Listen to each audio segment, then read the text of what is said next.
देश की राजधानी दिल्ली से करीब 80 किलोमीटर दूर हरियाणा के रोहतक शहर में मासूम बच्चे अपने मुख्यमंत्री नायब सिंह सैनी से पूछ रहे हैं कि हमारे ठीक से मजबूत नहीं हो पाए फेफड़ों में जहर जाने से रोकने के लिए आप क्या कर रहे हैं। बच्चे इतने बीमार हो गए हैं कि हम तो बस क्या करें, कुछ भी कर नहीं सकते।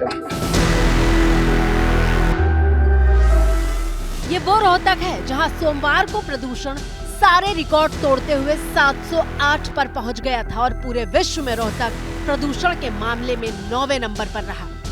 हम ये अभी तक यही समझते आते थे कि दिल्ली सबसे ज्यादा पोल्यूशन वाला है, लेकिन जब हम कंपैरेटिव देखते हैं तब तो ऐसा लगता है कि पता नहीं हम पूरा भारतवर्ष या इस एरिया में साउथ एशिया में पूरा पोल्यूशन छाए हुए हैं और हम पता नहीं हम भगवान के दया से ही जी रहे हैं।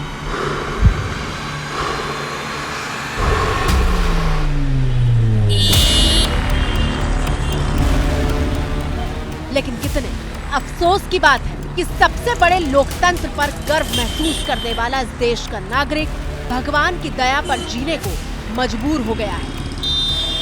इस पोल्यूशन से सबसे बड़ी दिक्कत हो रही है, हमारे गले सर्प के खराब हुए पड़े हैं, गले से ढंग से बात नहीं हो पा रही है और फेफड़ों में भी हमें बहुत दिक्कत कर रही है, सांस लेने में बहुत परेशानी हो रही है।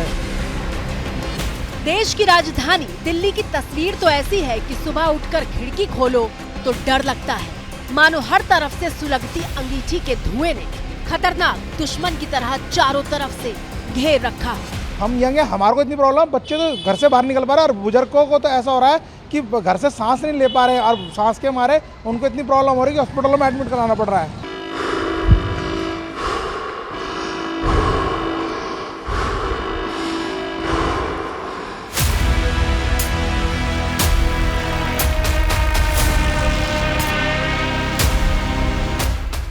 ऐसा लगता है कि दहलीज के बाहर हवा में घुला राक्षस आप पर हमला करने के लिए तैयार बैठा है, लेकिन बचाने वाला कोई नहीं। और जिनके कंधों पर हमने बचाने का जिम्मा दिया है वो कहते हैं कि दिल्ली तो विकास की पटरी पर फर्राटे से दौड़ रही है।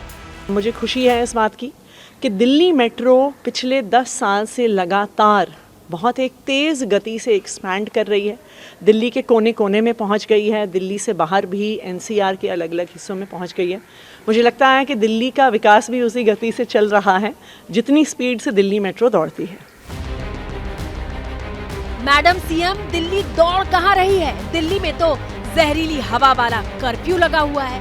पूरी दिल्ली डरी सहमी घर के भीतर सिमटी हुई है। धुआं बहुत है, आंखों में जलन है, सांस लेने में परेशानी है।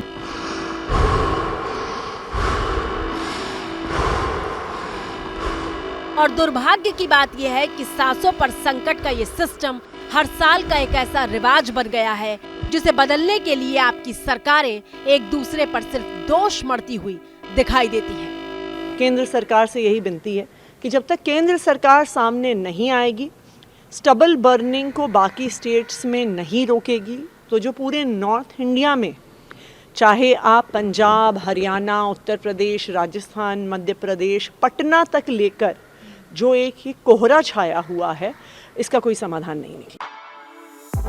For exclusive and insightful videos, subscribe to our new channel ABP Live Premium.